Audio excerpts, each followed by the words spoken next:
ఒక దుర్మార్గమైన ప్రభుత్వాన్ని, ఒక నికృష్టమైన ప్రభుత్వాన్ని ఇవాళ రాష్ట్ర ప్రజలు మొత్తం కూడా గమనిస్తూ ఉన్నారు.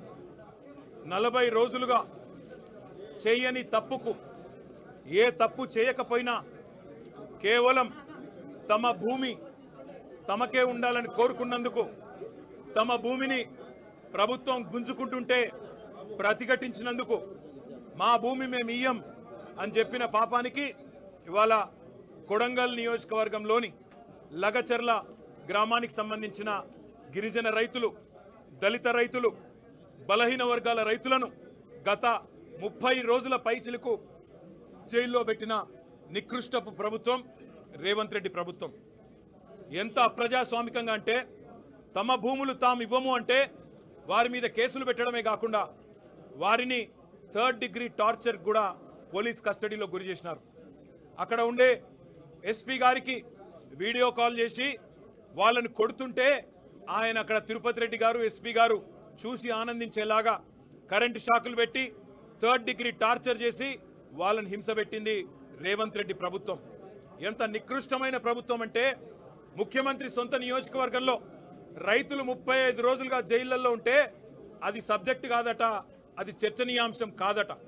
కానీ పర్యాటక రంగానికి సంబంధించి చర్చ పెడతానంటున్న సన్నాసి రేవంత్ రెడ్డిని నేను అడుగుతా ఉన్నా, నీకు మనసుందా? నీకు హృదయం ఉందా? నీ నియోజకవర్గంలో నిన్ను ఓటేసి గెలిపించిన ప్రజలు, నిన్ను ఓటేసి ముఖ్యమంత్రిని చేసిన ప్రజలు జైళ్లలో ఉంటే సిగ్గు లేకుండా పర్యాటక శాఖకు సంబంధించి నేనేదో చేస్తాను, పాలసీ పెడతానంటూ ముందుకొస్తున్నావే, సిగ్గుందా అని అడుగుతా ఉన్నా. అయినా నీ ప్రభుత్వం వచ్చిన తర్వాత 2 రకాల పర్యాటకం కొనసాగుతున్నది. ఒకటేమో ఢిల్లీ పర్యాటకం, ఎక్కే విమానం దిగే విమానం తప్ప ₹1 కూడా వచ్చింది లేదు. సంవత్సర కాలంగా ముఖ్యమంత్రి 30 సార్లు ఢిల్లీ పోయినాడు, మంత్రులు 70 సార్లు పోయినారు. కానీ 100 సార్లు పోయినా 100 పైసలు కూడా తెలంగాణకు తేలేని సన్నాసులు ఈ కాంగ్రెస్ ప్రభుత్వం వాళ్ళు. అదే మాదిరిగా రెండో పర్యాటకం బాగా ఉంది, అభివృద్ధి చెందుతున్నది అంటే జైళ్ల పర్యాటకం. ఎవరు ఈయన మీద మాట్లాడితే వాళ్ళని జైల్లో పెట్టాలా. ఒకవైపు మీరు చూస్తూ ఉన్నారు కొడంగల్ రైతులు జైల్లో 35 రోజులుగా. అదే మాదిరిగా సోషల్ మీడియాలో ఎవరైనా పోస్ట్ పెడితే జైలు. ఆఖరికి ఎల్ఎన్టీ లాంటి ప్రముఖ సంస్థ, అంతర్జాతీయ సంస్థ, దాని CFO ఒక్క మాట అంటే మీ ఫ్రీ బస్ వల్ల మా రైడర్షిప్ తగ్గింది అంటే నిన్ను కూడా జైలుకు పంపుతాననే ఒక నియంతృత్వ పోకడ ఏదైతే ముఖ్యమంత్రి రేవంత్ రెడ్డి పోతా ఉన్నాడో ఆయనకు ఒకటే చెప్తా ఉన్నాం. ఇవాళ గిరిజన రైతులు ఎవరైతే కొడంగల్ రైతులు, కొడంగల్ బిడ్డలు సంగారెడ్డి జైల్లో ఉన్నారో, చెర్లపల్లి జైల్లో ఉన్న మా నాయకుడు పట్నం నరేందర్ రెడ్డి, మాకు న్యాయ వ్యవస్థ మీద నమ్మకం ఉంది, న్యాయం లభిస్తుంది. మేము శాసనసభ వేదికగా ముఖ్యమంత్రిని ఒకటే అడుగుతున్నాం, నీ అయ్య జాగీరా తెలంగాణ, నీ అయ్య జాగీరా కొడంగల్, భూమి ఇయ్యా, నా సొంత భూమి నేను ఇయ్యా అంటే జైల్లో పెట్టేందుకు ఎవరు నువ్వు? నియంతవా, రారాజువా, చక్రవర్తివా? ఏమనుకుంటున్నావు నీకు నువ్వు? ప్రజాస్వామ్యంలో అత్యున్నత వేదిక శాసనసభ. ఆ శాసనసభలో చర్చ పెట్టమంటే దమ్ము లేక పారిపోయిన దద్దమ్మ రేవంత్ రెడ్డి. అందుకే నేను అంటా ఉన్నా, నువ్వు ఏ ప్రయత్నాలు చేసినా, ఎన్ని కుయుక్తులు పన్నినా ఆ రైతుల తరపున కొట్లాడుతూనే ఉంటాం. ఈరోజు ఒక రూపంలో వచ్చినాం, రేపు ఇంకో రూపంలో వస్తాం. తప్పకుండా నేను ఎండగడతాం. మొన్న ఇక్కడికి మేము నీ అదానితో నీ దోస్తీని ఎండగడుతూ టీ-షర్ట్లు వేసుకొని వస్తే శాసనసభలో అడుగు పెట్టనీయలేదు. ఇవాళ లగచర్లలో జరిగిన దాని మీద చర్చ పెడదాం రండి. ఈ అర్ధరాత్రి అరాచకాలు ఏంది? ఎందుకు ఆ గిరిజన ఆడబిడ్డలను దౌర్జన్యం చేసి భయపెట్టే ప్రయత్నం చేస్తున్నావు? మగవాళ్ళని జైలుకు పంపినావు, ఆడబిడ్డలనేమో ఇంటింటికి పోయి హింసిస్తున్నావు, బెదిరిస్తున్నావు అని అడిగితే సమాధానం చెప్పే సత్తాలేని సన్నాసి ప్రభుత్వం ఇవాళ అసెంబ్లీని వాయిదా వేసుకొని పారిపోయే ప్రయత్నం చేసింది. మేము మీ ద్వారా, గౌరవ మీడియా మిత్రుల ద్వారా కూడా రాష్ట్ర ప్రజానికానికి, ముఖ్యంగా కొడంగల్ ప్రజలకి మేము ఒకటే చెప్పదలుచుకున్నాం, మీ తరపున మేమున్నాం, మీ తరపున కేసీఆర్ గారు ఉన్నారు. ఎన్ని రకాల శోభ పెట్టే ప్రయత్నం రేవంత్ రెడ్డి ప్రభుత్వం చేసినా తప్పకుండా మీకు అండగా నిలబడతాం. ఇవాళ కేవలం జైళ్లలో పెట్టడమే కాదు, అరాచకం చేస్తూ ఉన్నారు.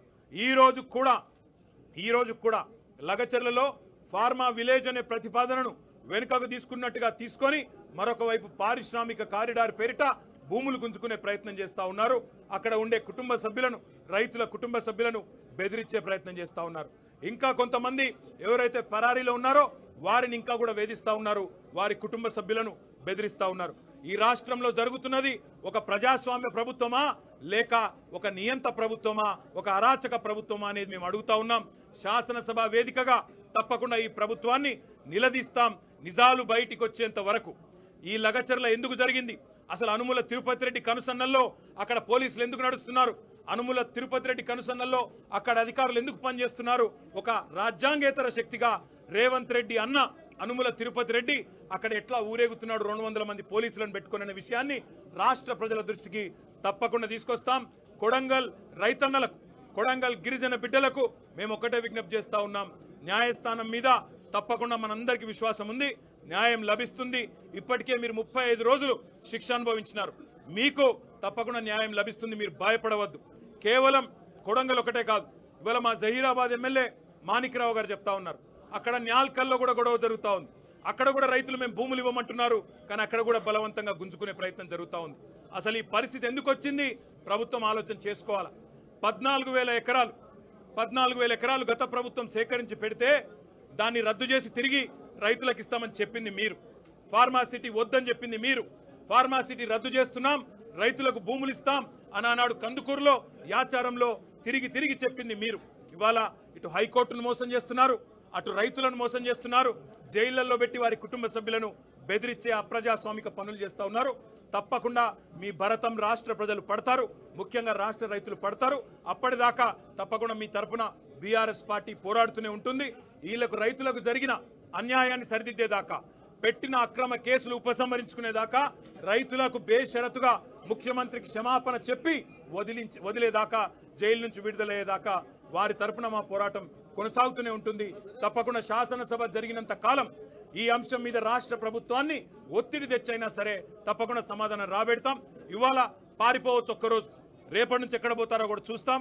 ఇవాళ మీరు నిజంగా ఒక మాట ఆలోచించండి, ఇంత ముఖ్యమైన సమస్య 40 రోజులుగా రైతులు వారు జైళ్లలో ఉంటే అందులో ఉన్న 3కి ఆరోగ్య సమస్య వచ్చి హీరియానాయక్ అనే రైతు గుండెపోటు వచ్చి కంప్లైంట్ చేస్తే ఆయనను హాస్పిటల్కు పోలీస్ బండ్లు తీసుకురావడమే కాకుండా ఎంత అమానవీయంగా, ఎంత క్రూరంగా, ఎంత దుర్మార్గంగా ఈరోజు బేడీలు వేసి ట్రీట్మెంట్ చేస్తున్నారో ఇక్కడ చూడవచ్చని చెప్పి కూడా నేను విజ్ఞప్తి చేస్తా ఉన్నా. ఇంతకంటే అరాచకం, ఇంతకంటే దుర్మార్గం, ఇంతకంటే చిల్లర ప్రభుత్వం ఈ భారతదేశంలో ఎన్నడన్నా చూసినామా? దయచేసి ఆలోచన చేయండి.